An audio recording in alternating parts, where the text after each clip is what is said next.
बच्चों आज के वीडियो में आपको जो मैथ का जो है सेट 2 का सॉल्यूशन बताने वाला हूँ ऑब्जेक्टिव का। तो पहला क्वेश्चन आप देखेंगे तो एवरेज का यानी मीडियन का क्वेश्चन है। ये पूछ रहा है एक ऑब्जर्वेशन दिया हुआ है मार्क्स का और स्टूडेंट का, जिसका पूछ रहा है कि median will be average of which of the two observation. तो सबसे पहले इसका जो इंक्रीजिंग ऑर्डर में इसको सजा लेना है, जैसे कि यहाँ देख सकते हैं इंक्रीजिंग ऑर्डर में सजा लिया नंबर ऑफ स्टूडेंट और मार्क्स के हिसाब से। फिर इसका कम्युलेटिव फ्रीक्वेंसी बना लेना है। कम्युलेटिव फ्रीक्वेंसी आपको बनाने आता होगा है ना, इस तरह से जोड़ के बना लेंगे 26, फिर 26 और 24, फिर जो आएगा फिर 28, फिर जो आएगा 15, इस तरह से जोड़ के आप यहाँ पे बना लेंगे। फिर इस यहाँ पे देखेंगे जो एवरेज आता है तो यहाँ पे 100 स्टूडेंट है, तो 100 स्टूडेंट का अगर इवन होता है तो इवन का एवरेज कैसे निकलता है, n/2 ऑब्जर्वेशन और n/2 प्लस 1th ऑब्जर्वेशन है ना, इस तरह से निकाल लेंगे। तो ये 50 और 51 आएगा। तो 50 और 51 अगर आप देखेंगे तो यहाँ आपका 28 और 29 में मिलेगा, 50 के बाद आएगा है ना। तो 28 और 29 यानी आंसर हो जाएगा सी। अब यहाँ देखेंगे probability of getting composite number greater than 3। तो हम लोग डाइस को जब रोल करते हैं तो क्या क्या आ सकता है, 1 2 3 4 5 और 6। तो 3 से बड़ा है ना, 3 से बड़ा जो कंपोजिट नंबर तो 4 होगा और 6 होगा, यानी मेरे पास फेवरेबल आउटकम 2 होगी और पॉसिबल आउटकम 6 है, यानी 1/3 आ जाएगा, यानी आंसर हो जाएगा इसका बी। तो पहला का आंसर सी हो गया, दूसरे का बी हो जाएगा। नेक्स्ट देखेंगे, बोला ये इसका वैल्यू क्या आएगा। तो इसका वैल्यू जब सॉल्व करेंगे तो ये पॉजिटिव रेशनल नंबर आएगा। इसको सॉल्व करेंगे तो क्या आएगा, 2 × a² + b² में इसको तोड़ सकते हैं तो √3 का स्क्वायर 3 हो जाएगा और 2 का स्क्वायर हो जाएगा 4, यानी इसका आंसर आएगा 14। तो 14 हो जाएगा, यानी ए आंसर आएगा। इसको जब सॉल्व करेंगे तो इसका आंसर आएगा 1। कैसे आएगा, जैसे आप देखेंगे तो ये दोनों का एचसीएफ यहाँ पे दे दिया। एचसीएफ आपको पता है जब पावर दिया रहता है तो एचसीएफ कैसे निकलता है, दोनों में जो बड़ा वाला पावर होता है वो एलसीएम लेते हैं, सॉरी इसका एलसीएम दिया हुआ है, एलसीएम दिया हुआ ये, तो दोनों में जो बड़ा पावर होता है वही एलसीएम लेते हैं। तो यहाँ पे देखेंगे तो दोनों में बड़ा पावर है r² और r पे पावर n, तो यहाँ पावर में r पे पावर 3, इसका मतलब ज़रूर न जो n का वैल्यू 3 रहा होगा, n का वैल्यू 3 हो गया। यहाँ देखेंगे q में तो q पे पावर 3 है, q पे पावर m है, दोनों का जो एचसीएफ आ रहा है, एलसीएम आ रहा है, एलसीएम क्या आ रहा है, वो आ रहा है 4। तो ज़रूर न ज़रूर जो है m का वैल्यू 4 रहा होगा क्योंकि इससे बड़ा है, यानी m का वैल्यू हो गया 4।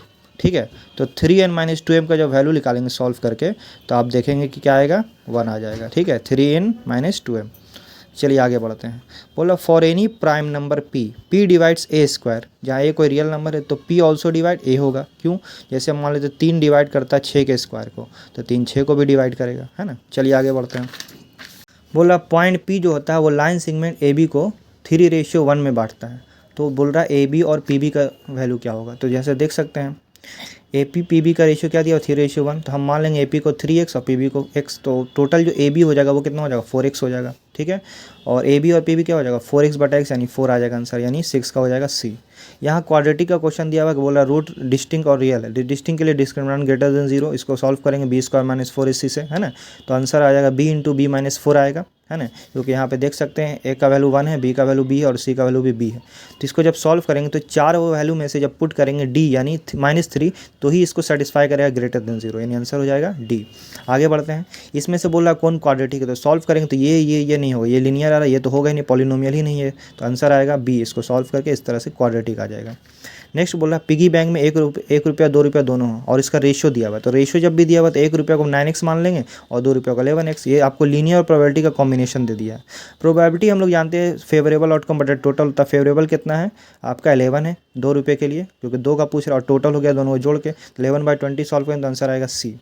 बोला which of the following statement false, इसमें से कौन फॉल्स है। तो 2 ट्रायंगल और ऑलवेज सिमिलर। 2 ट्रायंगल क्या होता है, हमेशा सिमिलर होता है। राइट एंगल ट्रायंगल, तो ये गलत है। क्यों, क्योंकि राइट एंगल ट्रायंगल में सिर्फ 90 डिग्री बराबर होता है। कॉरस्पॉन्डिंग एंगल बराबर होना चाहिए 2 सिमिलर में। मान लेते हैं ये 45 हो, ज़रूरी है कि ये 45 ये हो सकता है 36 हो ना, हो सकता है। ठीक है, ये 45 होगा तो ये हो सकता है ये कुछ और हो, दोनों का सम 90 करके। तो कहने का मतलब है 2 राइट एंगल ट्रायंगल हमेशा सिमिलर नहीं होगा, तो ये स्टेटमेंट फॉल्स है।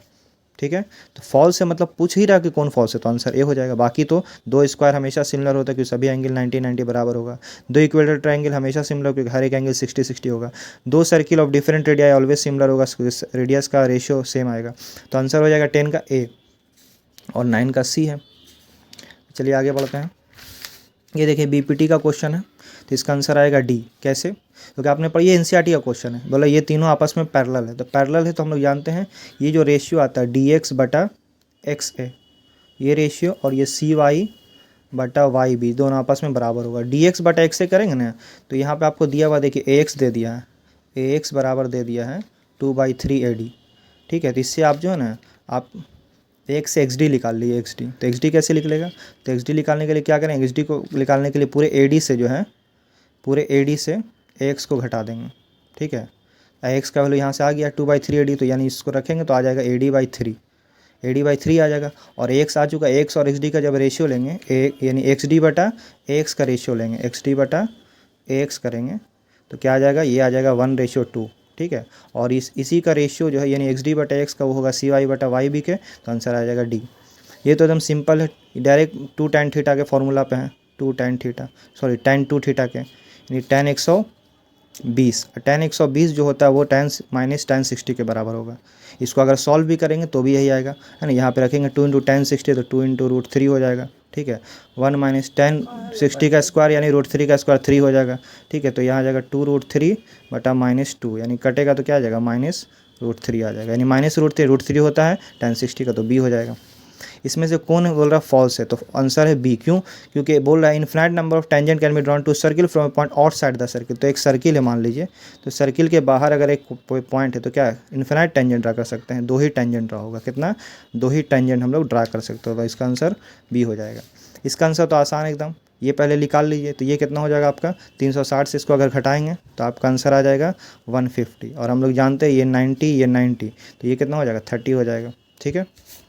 नेक्स्ट देखते हैं, यहाँ पे एक क्वेश्चन दिया हुआ है, एक ऑब्जर्वर है 1.8 मीटर टॉल है, ठीक है।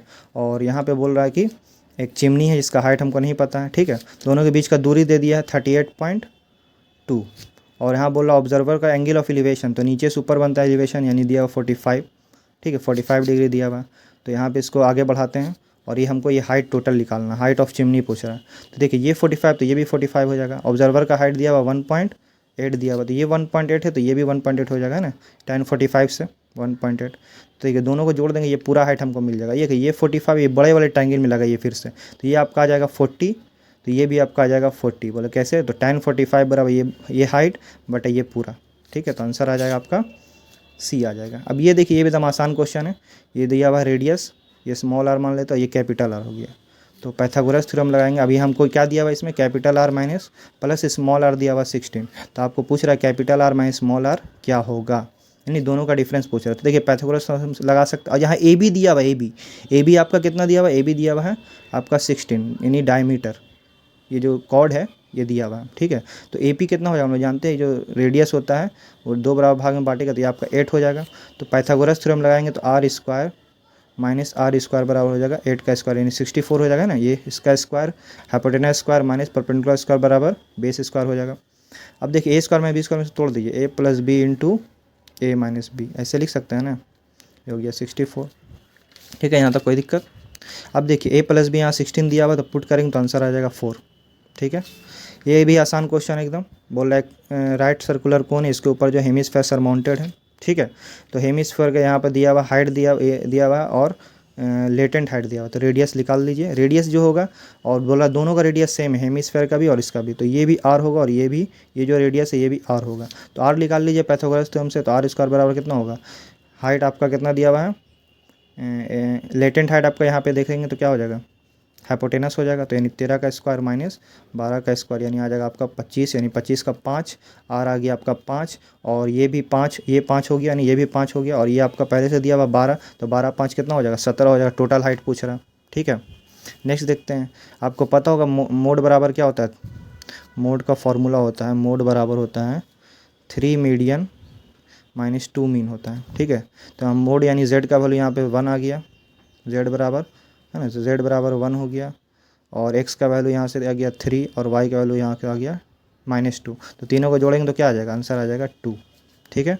अब असर्शन रीजन में आते हैं, देखिए एपी में यहाँ से देखेंगे तो बोल रहा है कि 10 term from the end is 168, and से बोला 10 टर्म 168, जब इसको सॉल्व करेंगे, और दूसरा रीज़न दिया हुआ है कि एंड टर्म जो लास्ट से निकलता है L - n - 1 2D इसका फॉर्मूला होता है, तो ये तो आपका सही है, और इसी फार्मूला में जब इसको बैठाएंगे तो आंसर आएगा 171 आएगा, क्या आएगा 171, लेकिन यहाँ बोला 168 आना चाहिए जो कि गलत है, तो assertion is false reason is true, यानी डी आएगा।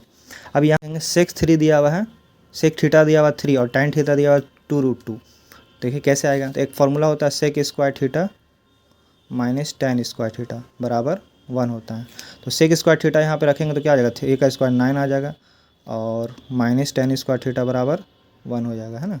तो tan स्क्वायर थीटा को इधर भेजेंगे और 1 को इधर भेजेंगे, तो यानी tan स्क्वायर थीटा आ जाएगा 8 आ जाएगा, tan थीटा आ जाएगा 2 रूट। ये तो सही है, लेकिन ये फॉर्मूला देखेंगे सही नहीं लिखा हुआ इसका। ये फॉर्मूला ऐसे होता है sex square theta minus tan square 1 हो, लेकिन ये सही नहीं है, लेकिन असर्शन ट्रू रीजन फॉल्स, यानी आंसर आएगा सी। तो आई होप आपको